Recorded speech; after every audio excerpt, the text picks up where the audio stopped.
Tout maître, c'est toi qui bénis.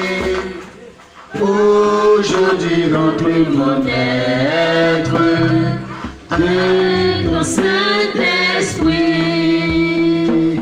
Sous-dessus la chambre haute, le feu descendit à l'entrée du Pentecôte. Âge de l'Esprit, Seigneur, ton prêtre, c'est toi qui bénis. Aujourd'hui remplis mon être de ton Saint-Esprit. Embrasé de nouveaux cèdres, ils vont proclamer l'esprit suprême.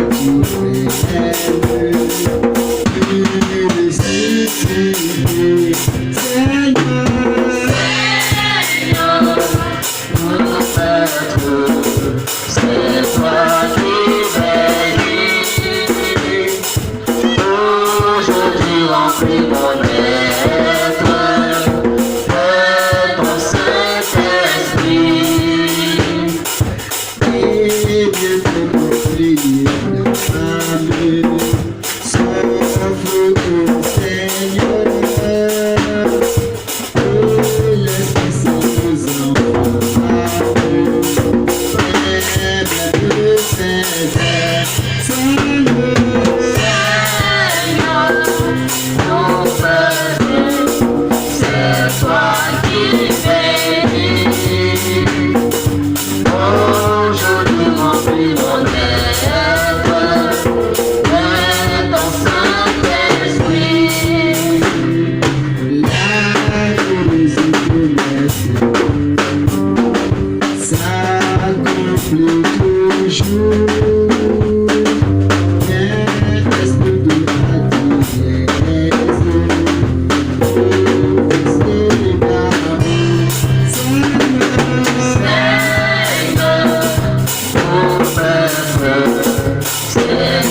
qui bénis. Aujourd'hui remplis mon être de ton Saint-Esprit. Cantique 80, Dieu Tout-Puissant. 1, 2, 3. Dieu Tout-Puissant, quand mon cœur considère tout l'univers, crié par ton pouvoir, le ciel d'azur, les éclairs de tonnerre, le clair matin, ou les ombres du ciel. Tout mon être, de tout mon être, alors s'élève les chants de Tout-Puissant.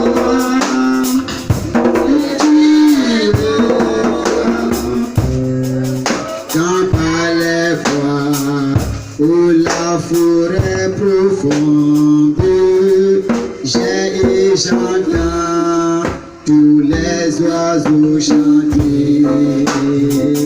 Quand sur les bancs, la source avait son nom, il faisait son chant doux et léger. Heureux, s'écrie à chaque instant, le Dieu d'amour, que tu es grand. Mais quand je sens au sublime mystère, est aussi grand à pour penser à moi. Son chef est devenu mon frère, et que je suis l'unité divine. Alors encore, redis le jour que tu es grand, tu es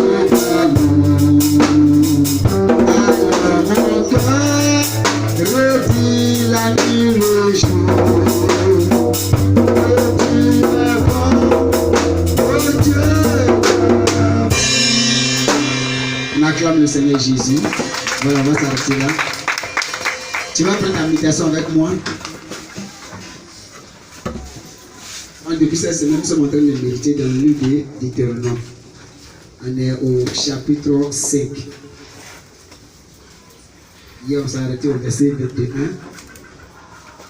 Là où Moïse était en train de donner la loi, les 10 commandements. On a vu un peu ce qui s'est passé hier. Les commandements que Moïse a laissés depuis le mont,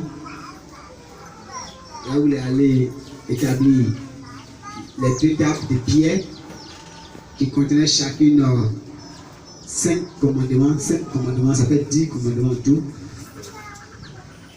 Hier, c'était intéressant, tous ces commandements qu'on a entendus. Heureux pour ceux qui viennent à la prière matinale. Parce que c'était intéressant pour eux, on a entendu. Et ça nous fait du bien. Il y a pour toi qui n'est pas la prière matinale. Vraiment. Et on continue. Donc nous sommes dans Deutéronome 5, verset 22 à 32. Prends ta Bible avec moi. Prends ta Bible, prends ta Bible. Vous êtes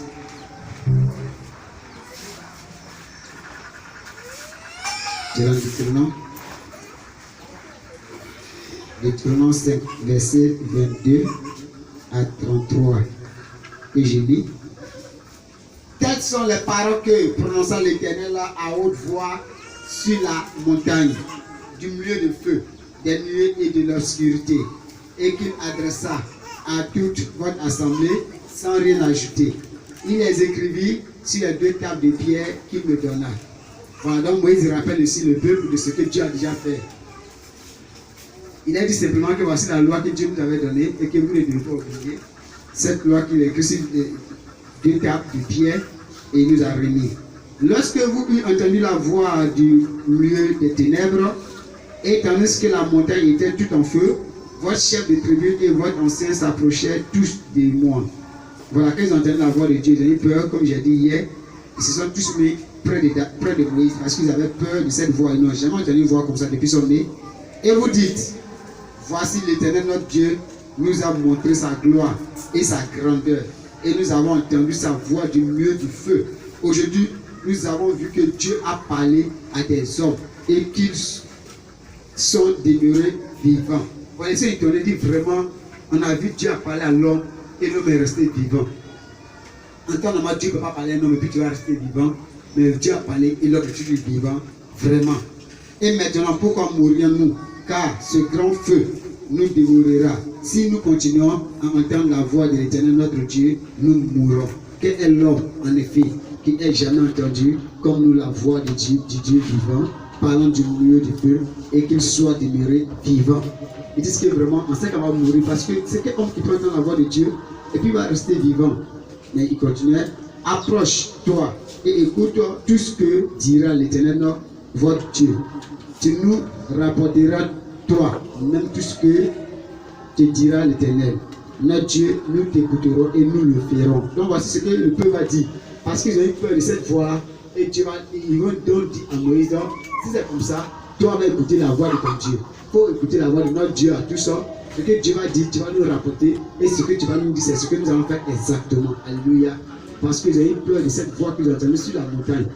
Si le feu est sorti, et une voix a commencé vraiment à s'entonner, et ça, le lieu tremblait vraiment, ça faisait peur. Le verset 28, c'est ça? L'Éternel entendit les paroles que vous m'adressâtes, et l'Éternel me dit, j'ai entendu les paroles que le peuple t'a adressées. Tout ce qu'ils ont dit est bien. C'est-à-dire que le fait qu'ils ont reconnu que Dieu est puissant et que vraiment, à partir de maintenant, ce que tu vas dire, nous on va obéir. Dieu était content de cette parole-là. Alléluia.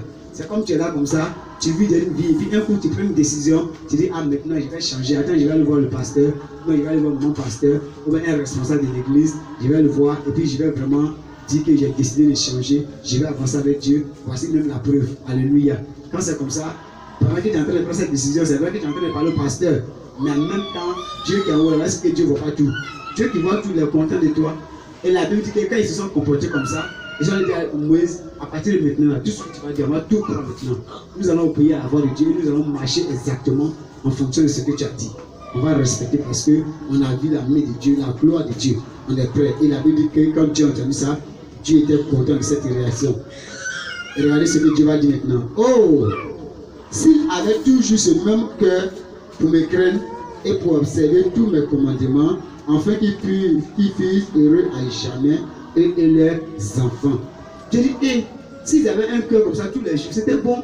Ils allaient être heureux et puis les enfants.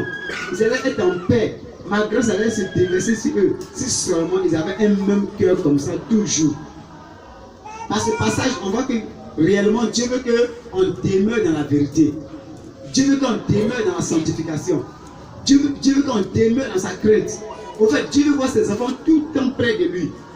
Dieu veut voir son peuple dans l'obéissance. Tu as enseigné sur quelque chose et puis du coup, tu changes en même temps. On te fait des reproches, tu changes. On te dit ça, tu changes. Donc Dieu a parlé dans ce verset, vraiment. Si cela, je pourrais voir ça dans la vie tous les jours, dans leur cœur, ils seront heureux. En réalité, regardez, quand tu demandes à une personne tout à l'heure, est-ce que tu veux être malheureux? Il va dire non. Donc on a l'impression que tout le monde veut être quoi? Heureux. Tu veux être heureux, moi aussi je veux être heureux. Comment tu ne veux pas être bien dans ta vie un jour? Être à l'aise un jour, tu ne veux pas ça? Tu le veux. C'est ce que nous tous nous voudrons tous. Tu veux être en paix, je veux être en paix. À l'aise, nous tous. Alléluia. Mais regardez, on est loin de celui qui peut nous donner cette joie-là. Il y a une seule personne qui peut donner cette joie et ça c'est Dieu.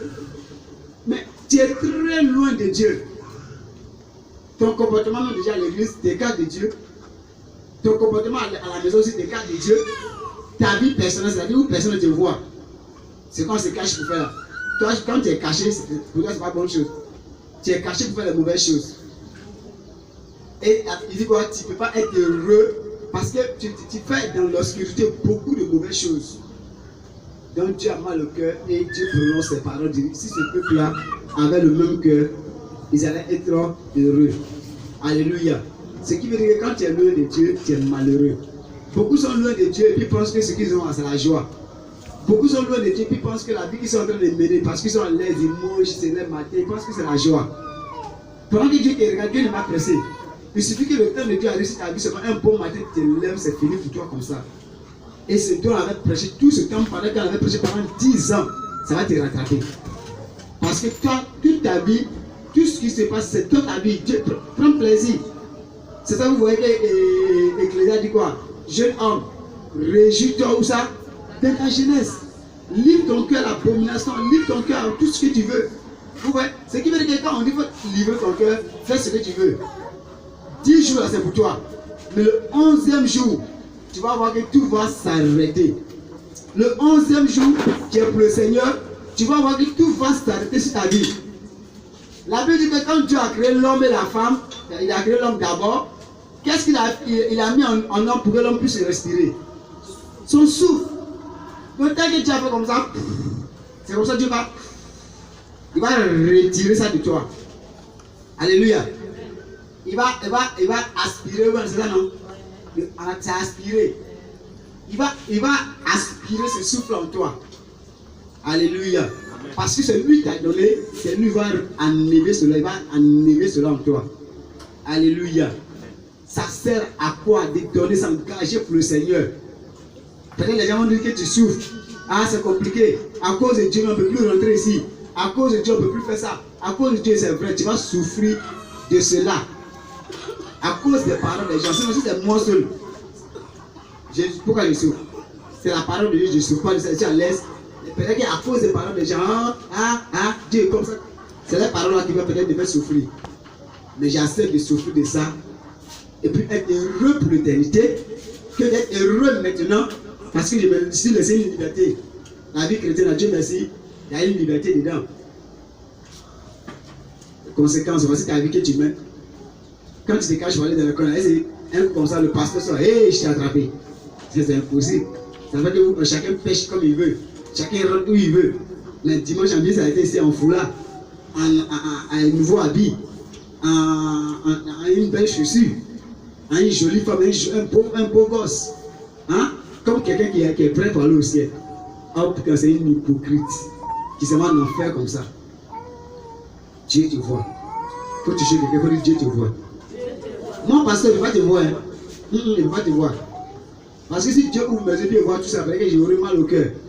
Ah, mais c'est que je considère, elle est, donc c'est comme ça elle est. Donc il est responsable pour rien, le monsieur là.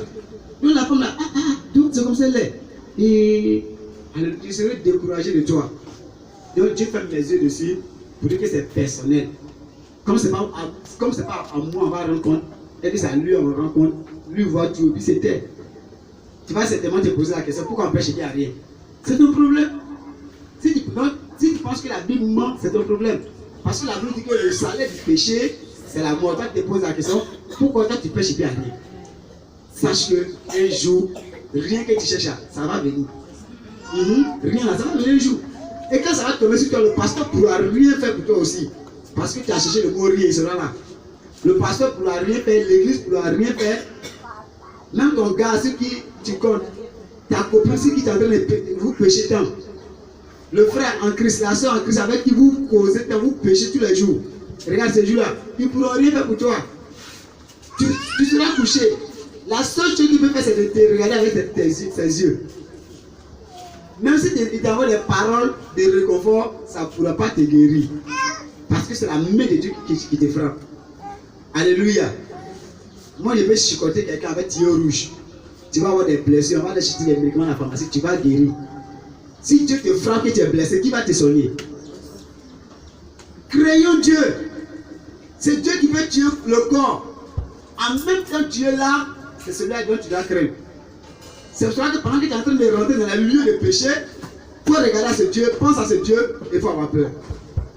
Alléluia. Crains ton Dieu. Crains ton Dieu. Pendant qu'il a encore temps. Alléluia. Alors, verset combien? 30. Va, dis-leur, retournez dans votre tente. Mais toi, reste ici avec moi. C'est Dieu qui parle à Moïse. Et je te dirai tous les commandements, les lois, les ordonnances que tu les enseigneras, afin qu'ils les mettent en pratique dans le pays dont je leur donne la possession. Alléluia. Dieu veut que tu commences à mettre en pratique maintenant pour que tu rentres en possession de ce qu'il a promis pour toi. Dieu veut que tu mettes en pratique sa parole dès maintenant. Puisque demain tu vas hériter d'un grand pays. Là-bas, il n'y a pas l'injustice. Là-bas, il n'y a pas la haine. Là-bas, il n'y a pas l'hypocrisie. Quand quelqu'un rit avec toi, c'est que c'est son cœur qui est en train de rire comme ça. Alléluia. Mais regardez chez nous, sur la terre. Si quelqu'un rit, c'est juste ses dents qu'il a mis dehors. Mais si tu vois les dents de son cœur, c'est fermé comme ça. Visage froissé. Mais c'est son visage que tu vois.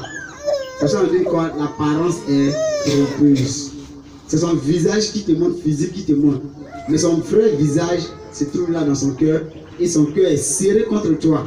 Ah là, c'est comment ça va? Ah, vraiment, je suis content de te voir. Hein? Oh, c'est faux. L'hypocrisie. Maintenant, tu sais une église où tu sais Dieu. C'est Dieu dont tu sais là. Il dit qu'il ne faut pas faire hypocrisie. Et toi, tu fais hypocrisie. C'est pas mieux de dire à la soeur, et toi, là, tu ne me plais pas. Quand tu viens à l'église, tu dis la vérité, tu ne me plais pas. Oui, là, ce n'est pas ton visage qui passe, c'est ton cœur qui est en train de parler.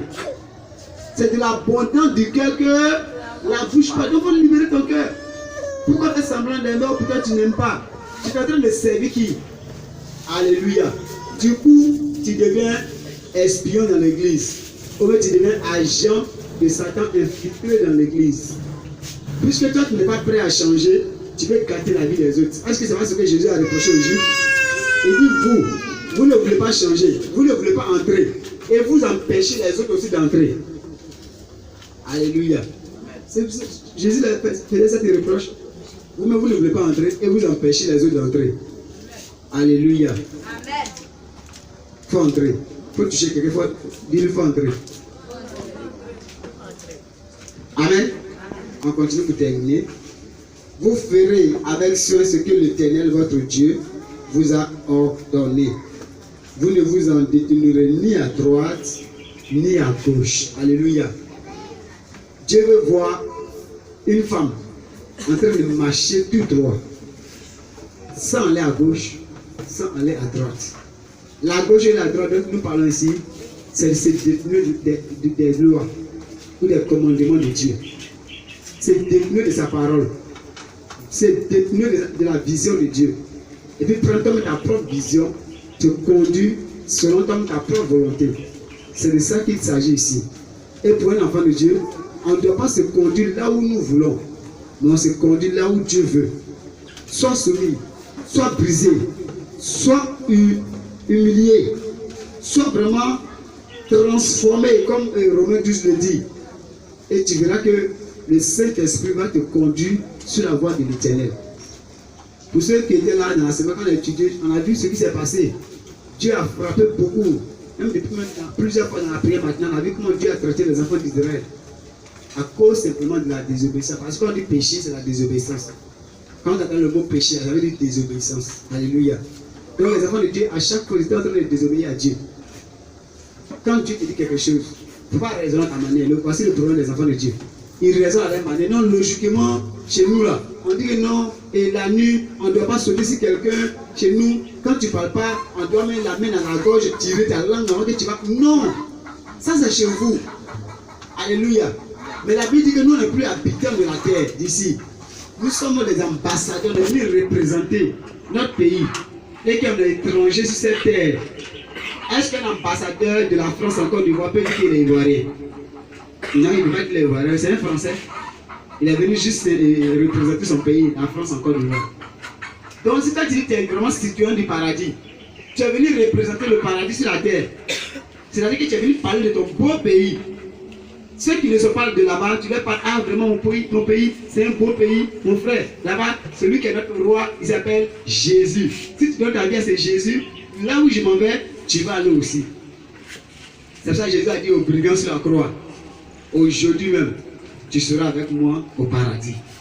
Le brigand, c'était un habitant de la terre ici. Quand on entend un brigand, un bandit, c'était un habitant ici. Donc c'est le même chose comme toi. On était des violeurs, nous sommes des menteurs. Avant, tu as fini un mensonge.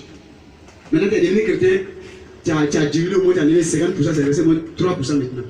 Il faut laisser complètement 100%. Non, moi je ne m'en plus comment on va, ça a diminué un peu. Donc tu penses que ça a diminué un peu, ça aller au ciel. Diminue un peu, va pas au ciel.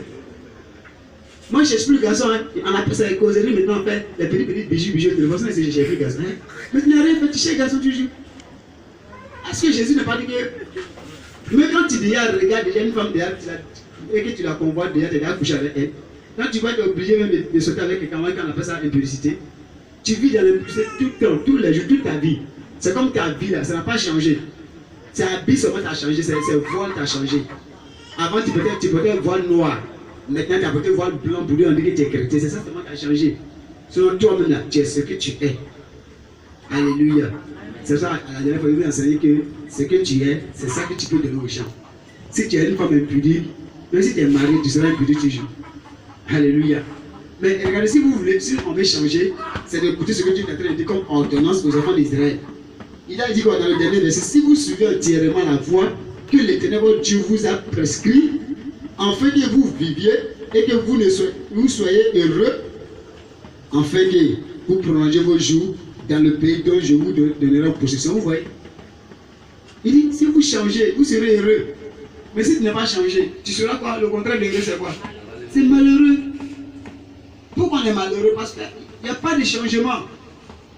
Il n'y a pas de changement. Voici pourquoi on est malheureux, pourquoi on est triste. Alléluia. Je veux que tu sois heureux. Dieu veut aussi qu'on soit heureux. Il veut nous voir t'aimer nous tous au ciel. Mais toi tu dis non. Moi j'ai ma manière de suivre Dieu. Ta manière de suivre Dieu, viens nous enseigner, nous aussi on va faire comme toi, on va voir. C'est une mauvaise manière. C'est une mauvaise manière. Il faut suivre la manière de Dieu. Alléluia. Tel qu'on dit de suivre Dieu, il n'y a pas deux manières, il y a une seule manière. Et la seule manière, ça se trouve où ça? Dans la Bible, la parole de Dieu. La seule manière, c'est dans la parole de Dieu. Et c'est cette parole qu'on enseigne. Ils sont tellement attachés au péché. Et puis les choses qu'ils connaissent. Ce que tu connais, ce n'est pas la gloire de Dieu. Tu es venu trouver sur la terre ici. Et puis les chrétiens, ils sont encore traditionnels. Ils savent ça veut dire quoi? Ils sont encore traditionnels. Alléluia. Non, un enfant la nuit, l'enfant ne fait pas ça. Regardez, quand vous êtes encore dans cette tradition-là, vous êtes encore des païens. C'est le mot que Dieu vous donne. Non, on ne fait pas ça la nuit, un enfant, À minuit, on ne fait pas ça là, on ne prend pas ça la nuit, on ne coupe pas. Demain, citez-moi quelque chose que vous connaissez. Parce que on ne chasse pas devant la porte la nuit, on ne parle pas la nuit, on ne pèse pas pour l'arracher la nuit, on ne peut pas charbon la nuit. C'est comme toutes ces choses-là. Quand tu es encore dans cette, toi tu respectes ça. Si tu respectes ça, tu es encore païen. C'est parce que tu n'as pas envie de changer. Le problème de ces personnes qui disent ça, c'est parce qu'ils ne croient pas à la parole de Dieu. C'est le problème. Colossiens 2, verset 20, ça parle de ça. C'est écrit dedans. Le problème, c'est qu'ils ne veulent pas changer. Ils veulent respecter ce que les grands-mères a dit, le grand-père a dit. C'est ça qu'ils veulent respecter en tant que chrétien. Tu es chrétien, mais tu n'as pas encore changé. Tu as encore su les choses de ton grand-père. À nous, chez nous, quand tu es une confrère, il faut laisser quelque chose ici. Il faut laisser plein de cheveux. Si tu n'as pas laissé cheveux, tu as mouru vers les minutes. C'est quoi tout ça? Pourquoi toi tu penses que tu es encore ici? Au ciel là, il n'y a pas de pollution terrestre. Au ciel, si tu es vraiment habité de là-bas, écoute là-bas, ce qu'on nous demande, la seule chose que nous ne pouvons pas imposer, c'est le péché. Puis c'est la nuit, puis c'est à 4h du matin. Donc ça fait que pipi tu sais à 4h du matin, mais comme ton grand-père dit en besoin à 4h du matin, tu attends 6h. Maintenant tu te lèves maintenant, pipi c'est coagulé, maintenant c'est des maladies dans ton corps, tu t'en dis que c'est des boules dans ton corps. Ah, c'est mon grand-père, on fait comment? Il y a des petites comme ça. Tu te tues à cause de votre tradition. C'est les gens qui souvent on tue porc. Pour que les doux me disent que non, nous je ne mange pas porc. Faut goûter, non, on ne mange pas. Moi j'étais musulman, c'est vrai que c'est un pasteur, mais j'étais musulman avant. C'est notre tradition. Il y a des petites comme ça. Avec ça, tu dis tu connais Jésus. Et c'est la même chose, ce peuple est en train de faire. Dieu est fâché contre eux. Vous savez où ils ont pris ça? Qui va me dire où ils ont pris ça? C'est en Égypte. Mon comportement, c'est en Égypte. Ils ont pris, puis Dieu dit laissez-moi, il y a vous montrer ma manière. Ils ont pris ça en Égypte. Même les chaînes, les bouts d'orange, ils ont pris tout ça en Égypte. Ils étaient bien, ils sont partis en Égypte, ils ont vu les femmes apporter chaînes, ils disent bout d'orange, ils ont mis tout ça coloré en Égypte. Ils ont essayé de se faire mener aussi. C'est ça le même bout d'orange qu'ils ont pris en Égypte là. C'est ça qu'ils sont arrivés dans le désert, ils ont pris pour fabriquer quoi? Le veau d'or. Ça a plus énervé Dieu encore. Il faut laisser la tradition de ta famille. Si vous êtes vécu un jour, quelqu'un vous dit que non, ça on ne fait pas ça. On ne fait pas ça. Il faut dire que tu es vécu au nom de Jésus. Alléluia. C'est comme quelqu'un où sa bouche peut dire ça, c'est pas lui-même, c'est Satan. C'est pour ça que Jésus a dit à Pierre, arrière de moi. Est-ce que Pierre est Satan? C'est Satan qui est en train de parler à travers lui. Donc quand tu es en train de faire quelque chose, et puis quelqu'un vient te dire, un frère en Christ, ça on ne fait pas ça. Il faut me montrer le verset dans la Bible. Ah mon frère, on ne lit pas la Bible la nuit, c'est pas bon. Il faut lire la Bible matin. Attends, non, tu es bien la tenue même. Il y a un gonorrhée comme ça, tu cherches la tenue. Pour connaître la tradition. Vous qui aimez beaucoup la tradition, c'est ce qui va vous tuer parce que c'est un crime contre Dieu. Ça fait croire que Dieu n'est pas Dieu, Dieu n'existe pas. C'est votre Dieu. Parce que les coutumes là, c'est votre Dieu. C'est les canaris qui tes parents ont adoré. C'est les fétiches. Les poissons qu'ils ont adoré, c'est les choses, interdictions qu'ils sont en train de te donner. Et tu es chrétien, tu n'es pas abandonné. Il dit, le dernier verset, si tu veux être heureux, il faut changer. Que Dieu te bénisse et que Dieu bénisse sa parole. Que tu vas le Seigneur Jésus. Tu vas prier, tu vas dire ça à Dieu pour ce message. Et tu vas dire de te transformer au nom de Jésus. Nous prions. Prie, Dieu merci.